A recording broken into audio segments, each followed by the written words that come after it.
Maman! Non! Non!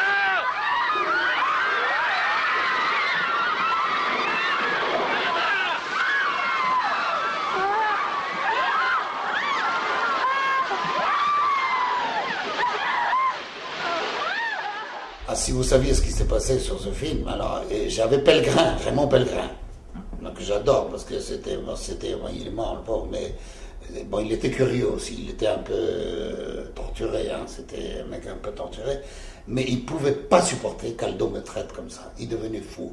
Il me dit, mais Philippe, mais laisse-moi lui casser le bras, je t'en supplie Philippe, laisse-moi, c'est rien, tiens, je te montre, je dis, non, pas. Il me dit, mais c'est rien, tu prends ça, tac, tu casses, au moins je lui casse le bras, laisse-moi faire ça, je peux pas supporter qu'il te parle comme ça, je peux pas, parce qu'il était odieux.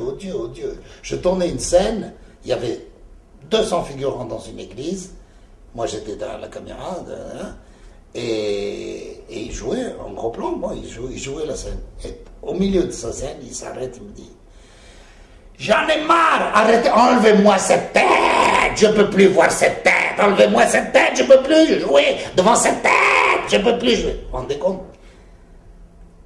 Et le producteur m'a fait jurer que je le tuerais pas.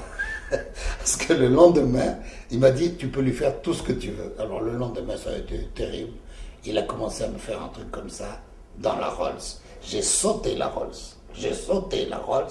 Et je l'ai pris comme ça, je l'ai soulevé comme ça. J'ai dit, maintenant, il a eu tellement peur qu'il m'a donné un coup de pied. Il s'est sauvé à toute allure et s'est enfermé dans sa chambre d'hôtel. Et c'est vraiment enfin bon, passons. Non, là, ça a été très dur. Et Raymond Pellegrin était mais tellement fou, il ne pouvait pas comprendre qu'on puisse.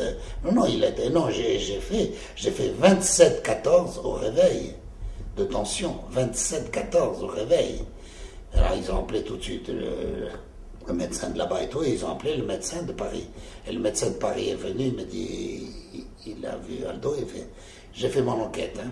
Alors je peux vous dire que j'ai entendu tout le monde, hein, et je sais ce qui s'est passé. Alors maintenant, je vous avertis. Je donne 8 jours d'arrêt à Philippe Clair. Mais je vous avertis, cette fois, ça ne vous coûte rien. Mais si on me rappelle, non seulement je vous fais payer les 8 jours, mais je vous fais payer les 15 jours. Et c'est 15 briques par jour. Vous allez être obligé de payer tout ça. Voilà, c'est tout ce que j'ai à vous dire. Et là, il a été un peu... enfin, supportable. Mais parce qu'il savait que ça allait lui coûter de l'argent. C'est un tournage de... Mais je vous dis, moi, on me dit, pourquoi tu as tourné avec lui? Parce que les gens m'obligeaient. Ils me disent, il n'y a qu'avec vous. Il a fait 52 films, il a fait 50 de merde. Il a fait que des merdes, il a fait que des bides. Et on me dit, il n'y a qu'avec vous qui marche. Alors, forcément, les producteurs exigeaient que je tourne avec lui. Et je tourne avec lui. Même avec Lautner. Il a fait le cow-boy avec Lautner, il était mauvais. Je vous dis qu'Aldo, s'il n'est pas dirigé, il est à chier. Il était bien avec le Louche, parce que le Louche, il sait diriger des comédiens. Mais il n'a jamais été bon.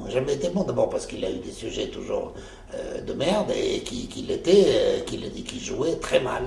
Il jouait. C'est un comédien s'il est bien dirigé. C'est une nature. Il faut reconnaître que c'est une nature. Enfin, passons.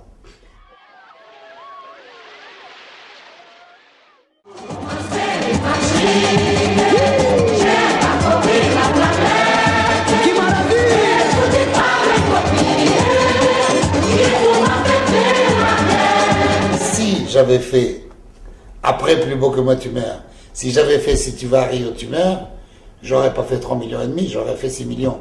C'était évident. Il n'a plus jamais voulu tourner avec moi. Il a dit, c'est moi le comique, c'est pas ce con de Philippe Clair. Le comique, c'est moi. Et c'est lui qui prend tout, c'est lui qui dit soi-disant qu'il a écrit, qui fait tout. C'est moi le comique, c'est pas lui, non? Et là, il n'a plus voulu tourner avec moi. Et il a fait merde sur merde. Reste avec nous, on se tire, te marre pas, c'est pour rire. Quand tu éternues, je m'enrhume. Enfin, 7 films. Et je vous dis, ça a été un drame pour continuer à travailler avec lui, parce qu'il était... il avait fait que des merdes, que des bides. Et à la fin, bon, comme il voyait que... et puis, on lui a proposé, c'est le producteur, ils lui ont proposé ça, alors il a accepté parce que ça se passait à Rio. Et parce que il voyait qu'il commençait à... Il n'avait plus de propositions. C'est pas normal. Vous devez voir le mal en face. Vous allez à Rio. Rio.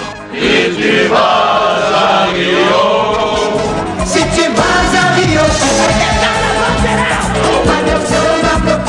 Eh, Rio, ville de joie, d'amour, de folie, samba. Porca miseria, mamma mia, mamma mia. Aïe aïe, qu'est-ce qu'ils sont belles ces femmes. Oh là là je meurs. Et là, je dois dire que c'est malheureux parce que c'est un film très riche. Et dans des décors extraordinaires à Rio, il y a le carnaval de Rio avec le truc. C'est terrible de sentir des mecs comme Pierre-Ange Le Pogam, qui était chez Gaumont, qui était associé avec Luc Besson, et qui a maintenant monté sa maison. Quand il a vu ce film-là et par où t'es rentré, il a dit « Nous sommes à des années-lumière de Plus beau que moi tu meurs ». Donc là, il reconnaissait que j'étais un grand metteur en scène et qu'on était à des années-lumière de Plus beau que moi tu meurs. Et maintenant qu'ils ont la raison de production et tout, je suis un vieux con, quoi. C'est terrible, c'est terrible. C'est ça, je comprends pas. Si j'étais, moi je suis conscient, si je suis, d'abord vous voyez la vitalité que j'ai, bon, si j'étais conscient, et si je vous parlais comme ça, je comprendrais, bon, c'est pas le cas, vous voyez bien, bon, donc de toute façon, et j'ai encore la pêche, et je sais que je peux encore faire 10 films sans problème, sans problème.